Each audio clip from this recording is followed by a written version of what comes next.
How's it going, everybody? I'm Brooks, I'm Joe, and this is another episode of Cantina Reviews. and today we're talking about Solo, a Star Wars story.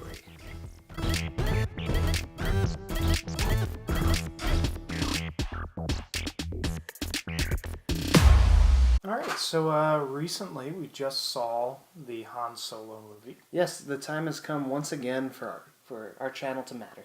Yes, possibly. Our livelihood is here. Another Star Wars movie. What we wake up for every day has finally come about. A movie that has obviously been plagued by lots of drama, Yep. lots of headlines, director changes, reshoots. Yeah, just a lot of negative stuff has been coming out about it in the recent year. Yeah, so I went into this thing with my expectations as low as possible. Right, which is probably why I thought it was great. Yeah. we went in with such low expectations that anything above what we thought would have been the best movie ever. Right, and honestly, I saw it twice. I saw it last night and I saw it tonight. Mm-hmm. And I liked it just as much the second time. So it wasn't sometimes, a lot of times with Star Wars especially, the first time I see it, it's through nostalgia goggles. Mm-hmm. So I'm all excited, it's a new Star Wars, whatever. Right. But, I will say, and as we've talked about on here, I've been more into the new episodes, and I feel like you were more into Rogue One than I am. Yeah. For me personally, and I know a lot of people like Rogue One, but I saw Rogue One, and then I saw it again a couple days later, and even the second time I wasn't that into it. Mm-hmm. I liked The Last Jedi. It wasn't perfect, right? But I did enjoy it. So I was not looking forward to this whole Solo at all. Ended up thinking it was actually a lot of fun. Yeah, I really enjoyed it. Yeah. I thought it was great. The acting wasn't bad at all. It was a good story. Right. Once again, not what we thought it was as far as building a team and everything like that. That's referenced 2 or 3 times, maybe. And then that's it, but it's not the point of the movie, which is great. Yeah, which is good. It's jam-packed with references. There's a lot of stuff we predicted would happen in the movie. Mm-hmm. But, as such as, Han getting his name, Han getting his blaster, Han getting the Falcon, Han meeting Chewie, Han meeting Lando. That stuff happens. There's plenty of it. Mm-hmm. But it didn't, A lot of them weren't, wasn't in your that bad. face. Yeah. Yeah, a lot of them weren't. There was a few. Right. What's your name? Chewbacca? Oh, I'm not calling you that. You Yeah. do that. It's well... That one, the Solo one is, cringy. You even, groaned in the movie. yeah, I was like, oh, you don't have a name? You're alone? Solo. Yeah. It's that's the best you could come up with. Yeah, exactly. That's what we came up with. Yeah. Because he's alone. He's a solo person. Right. That's what happened. But I feel Han's single. Yeah. I feel luckily, they don't overtake the movie. He gets his blaster. There's a little flourish of music, so that's the blaster. But it's very quick. Here it is. It happens in the course of a conversation. Mm-hmm. It doesn't. It's not so in your face. Right. What I liked about this one, and as of now, it could change obviously. Mm-hmm. As of now, I feel I preferred it to Rogue One. Right. And that's for me. My issue with Rogue One was the characters just felt non-existent. Right. They weren't developed. There wasn't much to any of them, and the whole thing was about building a team, but I didn't feel we ever got to see the team work together. Yeah. They got to Scarif and they just dispersed and that was it. Mm-hmm. So I thought that was strange. Mm-hmm. With this, you start off with Han. You start with Emilia Clarke's character, Kira. It builds their relationship right in the beginning. You like them already. You like them as a couple. When they split them up, it's if you feel it, it matters. So little stuff like that, makes it better. And then even then, you're introduced to new characters. Woody Harrelson's character, I liked him a lot. Mm-hmm. Lando, played by Donald Glover, ends up being good. I think the dynamic between him and Han. Danny Glover. I think the dynamic between him and Han worked well. Right. Him and Han. There were a lot of good. The characters played off each other well. Mm-hmm. I liked Paul Bettany's Dryden Voss. Is that his name? Yeah. Driving. Vision. Dryman. Dryman Voss. Yeah. Normal looking Vision. Yeah. Just a little bit more time spent in making you like these characters. I mean, there were some like Woody Harrelson's original crew I thought died too soon, and I didn't care about those deaths because I didn't really know them. Yeah, it was I kind of feel bad for him. But now we're on to the next one. And then, they didn't really focus on it either. Yeah.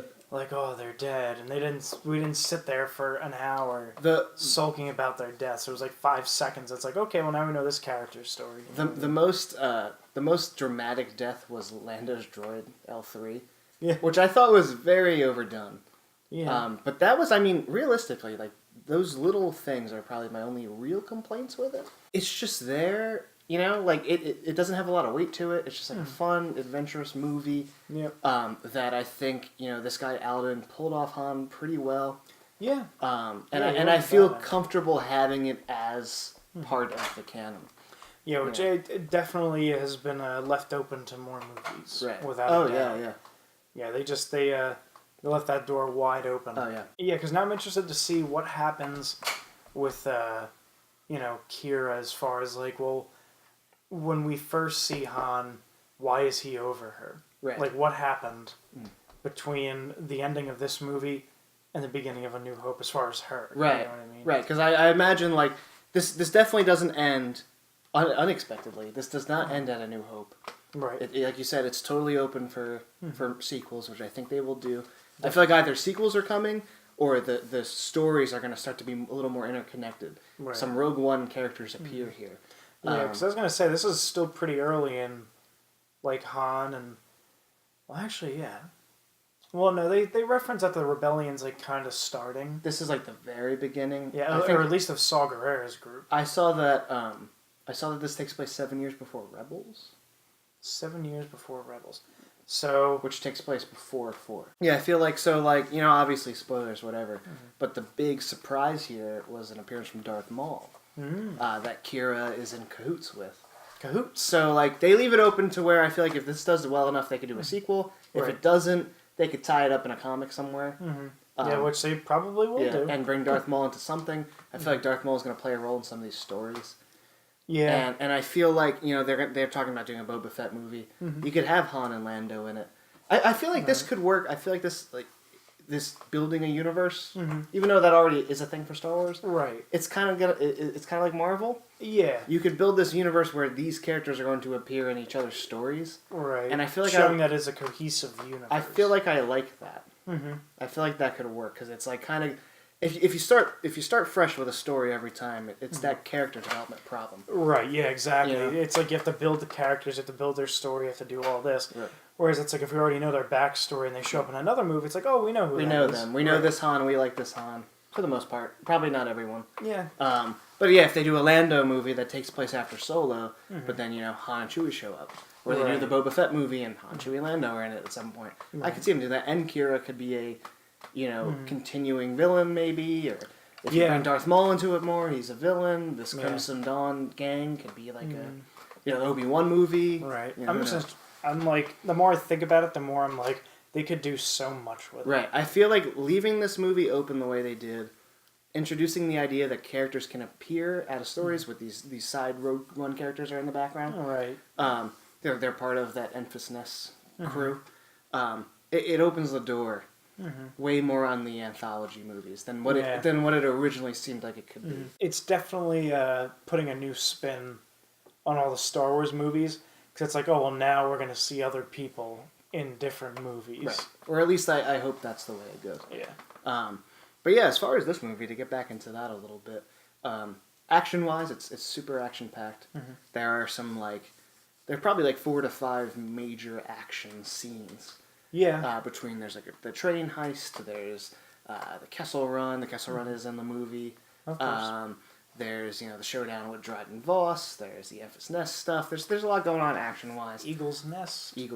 And I think that's all done pretty well. And like I said, I guess because, you know, my expectations were on the floor. Yeah, exactly. All these rumors about Alden, whatever, being terrible, I thought he was okay. And I didn't think he was, like, blowing my mind. No, but he played a decent... There were some moments, and not that it would have been, like, he shouldn't have tried to mimic Harrison Ford, but I thought that there were specific moments where he channeled him pretty well. Right. And I did like, we had talked about I think we talked about it in the podcast, but we also talked about it in a video. What can you do with Han, whose main character arc is in A New Hope? Right. And we were like, he can't be the big hero because that's not what he is yet. Yeah. This did, as we had thought, kind of work backwards. He kind of starts it a little more eager, a little more starry-eyed, and as he is betrayed over and over again, yeah, exactly, is definitely it hardens. It's him. definitely a little more roguish by the end of the movie. Yeah. Which I think is kind of a good gradual. Yeah, I thought towards the end was where he channeled Harrison Ford the best. Yeah, yeah. Like right near the end with the way he talks and everything, that's like, wow, that is like him. Yeah, like which is probably good. Right, this is where you've seen sort of a turn. Right. He's a little hardened, yeah, like you said. That was interesting. I liked how he met Chewie.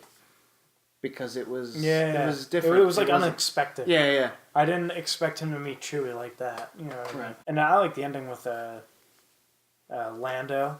How he actually wins the Falcon. Yeah. Like, that was great. Yeah, because I was like, wait, is this it? Which is probably why they did it. I thought they might leave it out. And then it was a great way to end the movie, actually.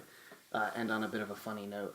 Which I feel like we could use after the pretty somber Last Jedi, pretty somber Infinity War. You know, it's like nothing is fun. Yeah. So we're going to have this Incredibles 2 and Ant-Man from Disney to pick us back up. To brighten up our summer. Yeah, bring our summer back and to keep it going. Before you remember that everyone died in Infinity War and a lot of people died in The Last Jedi. Yes. With only more to die in both franchises as time goes on. Yeah. Everything's so sad now. Yeah. I mean, I think that's why this works too. I feel like if you just go into this movie with no real expectations of what it needs to be or what it should be. Right. Like you can't do a Star Wars movie every year, or what I expect, multiple Star Wars movies a year in the near future. The weight of the world can't be on all of them. Right. I just think like they lose their impact. Right. Like with Marvel, like I don't have I? I don't think I've seen all the Marvel movies. I think I probably have at this point. Right. But there was a point in time where I didn't see all of them up until very recently. We went through a phase where we were not seeing them all and we were catching them on Netflix. Yeah, because it was just like, you can't put 2 out a year or 3 out a year consistently, and then it's like, oh, I have to pay $15 every time to go see these, or I have to buy the DVD. So it's like, I'll just wait until it's on Netflix. Yeah. Or like the original Iron Man, it goes on, AMC or whatever for, a week straight. Right. You know what I mean? So yeah, I don't think Star Wars should start doing that just because I feel like it's going to start that train of like, oh, well, here's another one. And I just feel like it will. Well, I mean, they have to. They have so much slated right now. Yeah. Like between, Rian Johnson's going to have a trilogy. The Game of Thrones guys are going to have a trilogy. They want to do a Lando movie, supposedly. They want to do Obi-Wan. They want to do Boba Fett. They want to do Episode 9. There's just a lot. That's like 10 movies. Yeah, and exactly. I doubt they're going to space it out. I doubt it's 10 years before we see an Episode 10. Right. Like I feel like they're gonna want to pack these together more. And if they could pump out 3 Marvel movies a year, why couldn't they pump out 3 exactly. But I think with that being said, like, if you're gonna have that many movies, they can't all be so big and so serious. Right. And I think that's why this one kind of just works as like a fun romp. Yeah, it's like the fun way to kick off the summer. Right, like or like a as unassuming as one of those old like novels they would have in the old books, where it's like just like a one-off adventure kind of thing. I think the ticket sales are going to be through the roof this weekend. Oh yeah, just because it's supposed to rain in the north. I don't think people are going to be grilling or anything like that. I think they're going to be going to see this movie. Right. So it's probably going to do very, very well. I think so. Yeah, and I think they'll make plenty of money to go forward with whatever they wanted to leave open. Yeah, whatever. To follow up with either a solo 2 or they work it into the other stories or whatever. And I'm on board with it.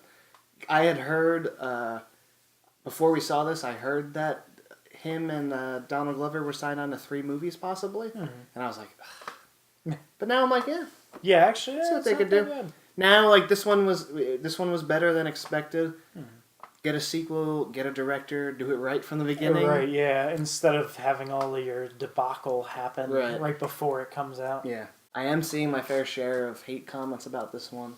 I just think that's how it's gonna be. Not gonna please everyone. Yeah. Can't please everyone. Yeah. But I'm gonna let it have a week or two until I put it in my ranking list. Yeah, we'll definitely talk about it a whole lot. Yeah, I first impressions, going in with no real expectations, I thought it was great. Yeah. It's going to be a fun movie for everybody to go see. You know what else is fun watching stuff? The other videos on our channel. Our videos. Our videos. Look out for... There are so many movies coming out this summer. Yep. Now with what they've left open sort of with this, we can talk about where they might go with it. Are they going to continue these stories? What are they going to do with Kira? What are they going to do with Darth Maul? Should they do more with Han? I think they could. Right. So there's plenty to discuss. Plenty to watch. And I think, and I'm sure we'll see it again. I'm sure in like a week's time or so. So see how our opinions are varying by then. Definitely. Yeah, I would like to throw it in a ranking.